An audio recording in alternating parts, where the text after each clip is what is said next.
So you guys, you guys take it from here, and then, yeah. All right. Good morning. So I'm going to ask these guys some questions. Let me give a little backstory, though, and some of you have heard this, but back in January, I reached out to Danny. I know she has a huge heart for the homeless and serving them in Santa Ana, so I reached out to Danny and basically said, show me what you do and take me on an adventure. So Danny, Guy, and I were going around in Santa Ana, and we ended up at an encampment just down the street. And we heard a voice from the first tent. And the voice said, you're about to recognize me in a minute when I come out of here. And I wasn't sure if that was good or bad. And then this guy walks out, and the two of them embrace, and like old friends, and they're just hugging. And anyway, Joe, what were you thinking in that moment? Like, from your side of the story, what was going on? What did you think when you heard Danny? Well, considering I met Danny at Civic Center about a year and a half before that, of all the people that she could choose to come up and ask to help her hand out some stuff that she brought to donate, I'm dripping sweat working on a bicycle that didn't belong to me, with no shirt on, under the influence of God knows what at the time. And look around at the time, there's people everywhere. And she walks up to me. Wow. I'm not the type of person people walk up to. They run away from me. It was a shock.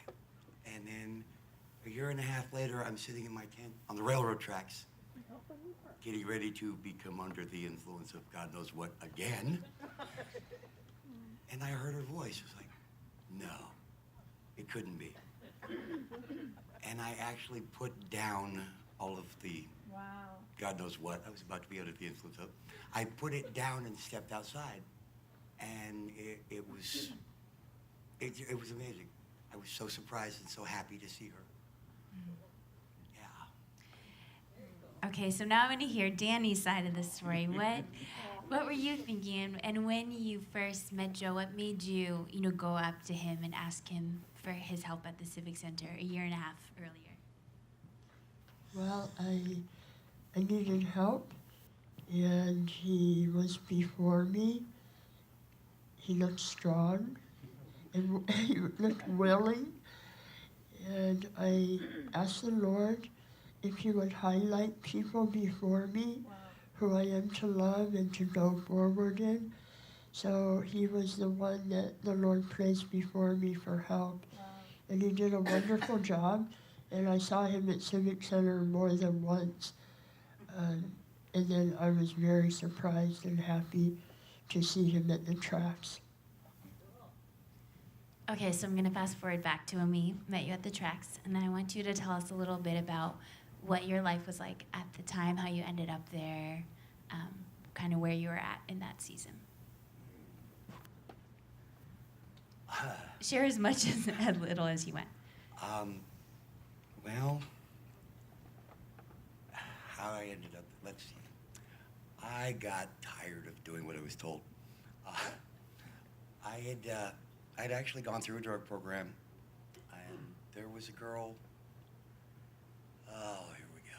There was a girl who, every time I got clean for the last almost 25 years, kept, she'd come around, and this time, her and I got very serious. I mean, very serious. And September 2nd, she went up to Washington to visit her family. September 4th, as I was walking out of probation, I got a phone call from her sister telling me she was dead. She had hung herself. Oh, no. Now, before I hit the end of the probation building, I had drugs in my hand. Before I unlocked my bike behind that building, I was high. Wow. The next day, the sober living tested me. Well, I didn't live there anymore. So I just basically said the heck with it and decided to go back to what I know. And then that Thursday, I got another call telling me she was pregnant when she did it. And I kind of decided, okay, I want to talk to her. So I was putting as much as I could get my hands on into my system. Well, I guess it wasn't my time to go, because here I am.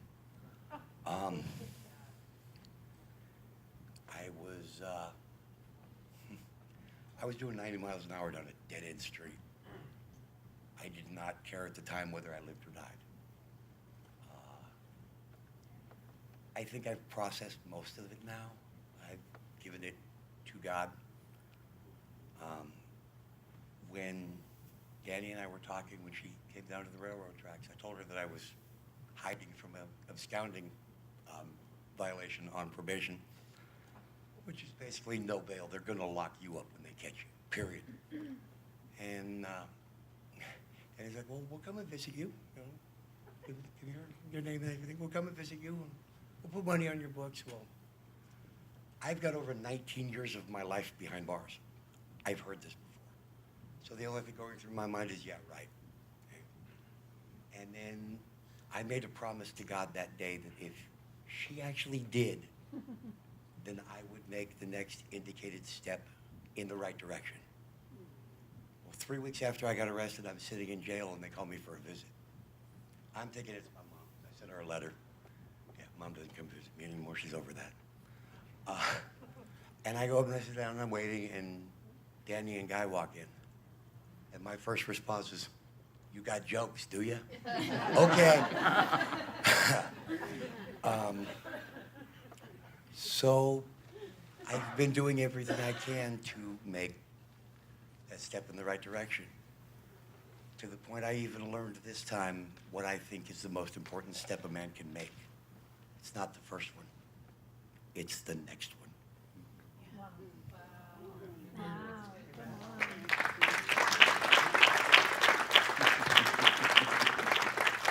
Thank you for being really honest and vulnerable with that. I know it's not easy. I want to talk a little bit about one of our visits. I was with Danny in the jail, and we were talking to you. And Danny, you shared about how God gave you a pulpit because of cancer and everything you've been through, and it's not the pulpit you chose. But can you talk more about that and what you were sharing with Joe that day? It was really powerful. I'm 5+ years out, stage 4 cancer, and I worked with homeless people before cancer. But after I got medically retired from Kaiser as an RN, I had more time to serve. I get very emotional when I see a sidewalk and a soul lying on there sleeping, or all over Santa Ana. You don't have to go very far. And the Lord has truly deposited a love for them in my heart. When I think about my face, little children run and hide. Old people get frightened, and a lot of people stare. So I really, I knew I had a purpose, but I just did not know what that purpose was, how I could really be a blessing, to become an intercessor in my bedroom and curl up in a fetal position. But I decided to put feet to my faith because I had promised the Lord before my cancer diagnosis that when my whole world fell apart, that I would still proclaim the goodness of God. And that's what I do. I told him, you can take me home if you want. I'll be so happy. But if you leave me, I will love for you. And Joe happened to be one who we love. But when I mentioned my face to him at the jail,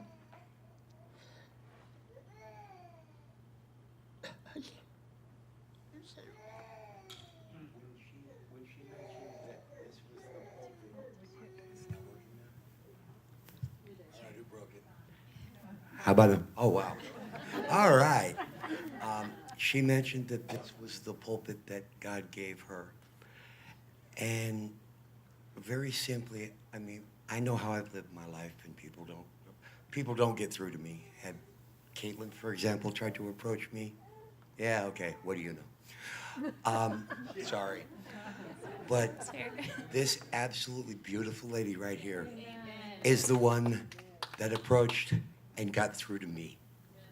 Now, I've been, well, let's just say trouble has left me a forwarding address. I don't have to look for it. I always know where it's at. And from the time I was 16 years old, I'm almost 51 now, I have been on probation or parole, all except maybe 7 months. I think the record was 11 days off. This is the shortest, yeah. This wonderful, special person got through to me. Wow. So I think the pulpit that God gave her is fabulous. Amen. Absolutely fabulous.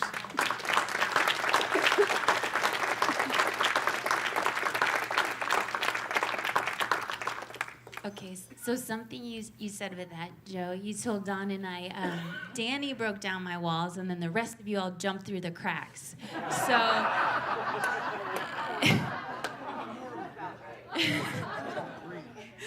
so now you're stuck with us. You have a new family, and I want you to just tell us about your experience with church, maybe in the past, or like how you felt here, just being newer to our family and this culture. I've never walked into any place in my life that didn't have gun towers and razor wire where I was welcomed the way I was here. I felt at home the first minute I walked through the door. And as for Santa Claus over here, I've always had a problem with organized religion. You're not going to sit there and jam God down my throat. It's not going to work. I will rebel, obviously. But Don comes across as somebody who's standing in a room full of friends talking very passionately about something he believes in. That's not preaching, Yeah. but it's getting through a lot more. I mean, to come in here in jeans and tennis shoes with your sleeves rolled up, okay, this I can relate to. Come in here with a suit and tie, I'm gone. I'm gonna go see what's in somebody's car in the parking lot. Sorry. What? At least I didn't take the car. I swear I've never done that before. I saw it on YouTube.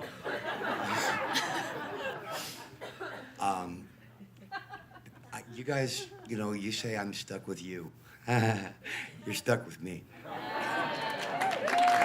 Try getting me out of here. Good luck.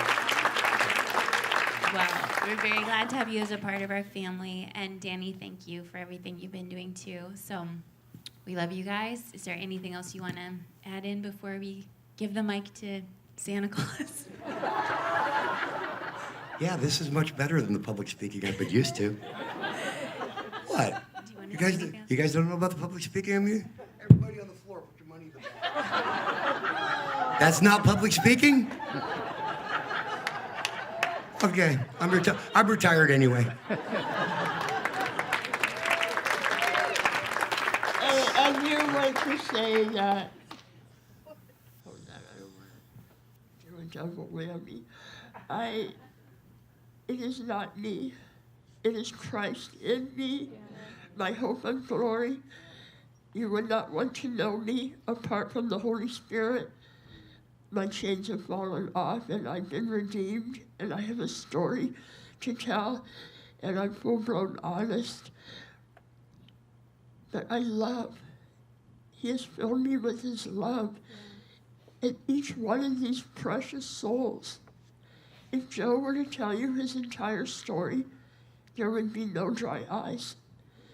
And every homeless that we have seen, those precious souls that are willing to open up, their stories are heart-wrenching. Some want help, some do not want help. But we cannot stop going and giving and doing and loving because there are a few that do want help. Yeah.